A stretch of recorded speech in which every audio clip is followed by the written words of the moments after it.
안녕하세요. 한성호 원장입니다. 아토피 피부염이나 접촉성 알레르기 피부염, 만성 피부염 환자분들을 치료하다 보면 약을 써야 한다는 말에 겁을 내는 분들이 많이 있습니다. 막연히 스테로이드는 독하다, 면역 억제제는 무섭다라는 생각 때문에 치료를 무작정 미루는 경우도 많죠. 하지만 모든 아토피나 알러지가 약을 필요로 하는 것은 아닙니다. 오늘 이 시간에는 관리만으로도 충분한 그러한 경우, 관리와 함께 반드시 치료를 병행해야 되는 그러한 경우, 이러한 것에 대해서 함께 알아보도록 하겠습니다.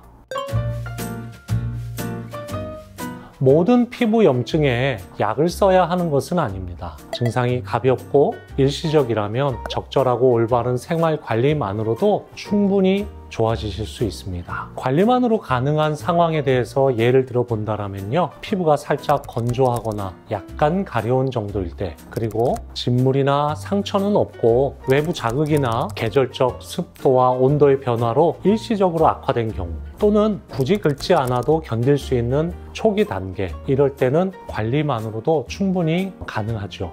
그러면 일상생활 중에서 몇 가지 관리 포인트에 대해서 예를 들어 보겠는데요. 먼저 첫 번째는 보습인데요. 보습은 샤워 후에 수분이 완전히 마르기 전 3분 이내에 보습제를 바르는 것을 추천합니다. 또한 샤워를 할 때는 지나치게 뜨거운 물을 피하고 무향, 약산성의 클렌저를 사용하시는 것이 좋습니다. 또한 환경적인 면에서는 실내 습도는 40%에서 60% 정도 유지를 하면서 순면에 의류를 입으시는 것을 권하고요. 식습관의 면에서 봤을 때는 자극적인 음식이나 가공식품 섭취를 줄이는 것이 좋습니다. 또한 수면과 스트레스의 면에 있어서는 충분한 휴식과 긴장을 완화시켜서 스트레스를 줄여둔다든지 하는 것이 중요합니다. 이런 기본적인 관리만 꾸준하게 해도 초기에 아토피나 피부염, 이러한 것들은 약이 없이도 회복될 수 있습니다. 핵심은 피부를 자극하지 않고 편안하게 유지하는 것입니다.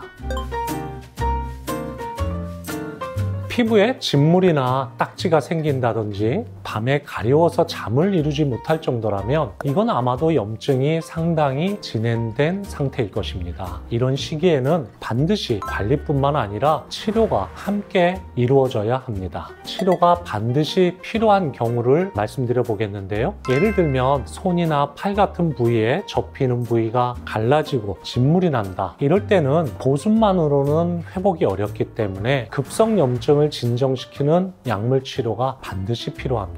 또한 얼굴이나 목처럼 이렇게 노출되는 부위가 붉게 번지고 가려움이 심해질 경우에는 양방의 항염 치료와 한방의 피부 재생 관리를 함께 해서 가려움을 줄이고 색소 침착도 예방할 수 있습니다. 긁는 습관이 반복돼서 상처가 깊어지거나 밤마다 가려워서 수면을 방해하는 경우에는 반드시 약물 치료를 통해서 급성 염증을 잡아줘야 되고요. 한방 치료를 통해서 면역과 신경의 안정을 도와주어야 합니다.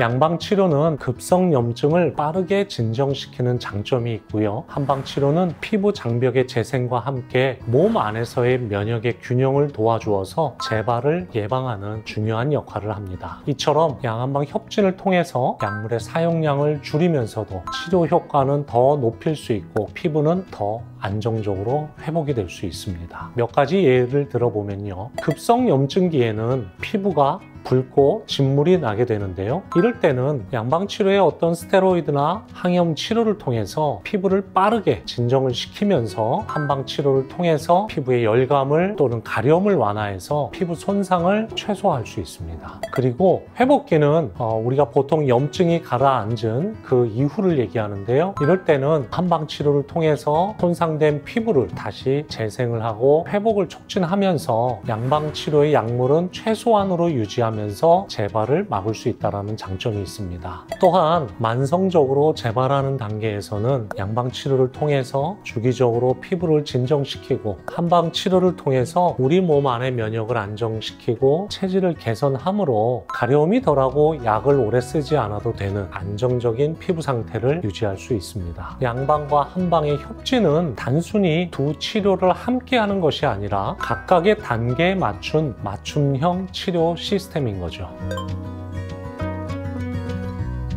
만약 치료 시기를 놓치게 되면 피부가 두꺼워지고 색소 침착이 생기면서 감염과 수면 장애, 이로 인한 스트레스까지 이어질 수 있죠. 이렇게 돼버리면 향후 치료를 통한 회복도 상당히 더뎌지게 됩니다. 몇 가지 예를 들어보면요. 처음에는 단순한 건조로 시작했지만 이런 상태를 방치하면서 긁는 습관이 생기고 피부가 두꺼워져서 태선화로 진행이 되기도 합니다. 상처 부위에 세균이 침투하면 진물이나 딱지나 통증이 반복되게 되고요. 결국에는 2차 감염으로 항생제 치료가 필요해질 수도 있습니다. 또 극심한 가려움 때문에 밤마다 잠을 설치게 되면 피로와 스트레스가 누적이 돼서 우리 몸의 면역은 더 떨어지게 되고 피부염은 더 악화되는 악순환이 생기게 됩니다. 아토피 피부염을 비롯한 이런 만성 피부염은 단순한 피부 트러블이 아니라 염증이 퍼지면서 전신의 컨디션까지 영향을 주는 질환입니다. 괜찮겠지 하고 넘어가지 말고 적절한 시기에 치료를 시작하는 것이 가장 중요합니다.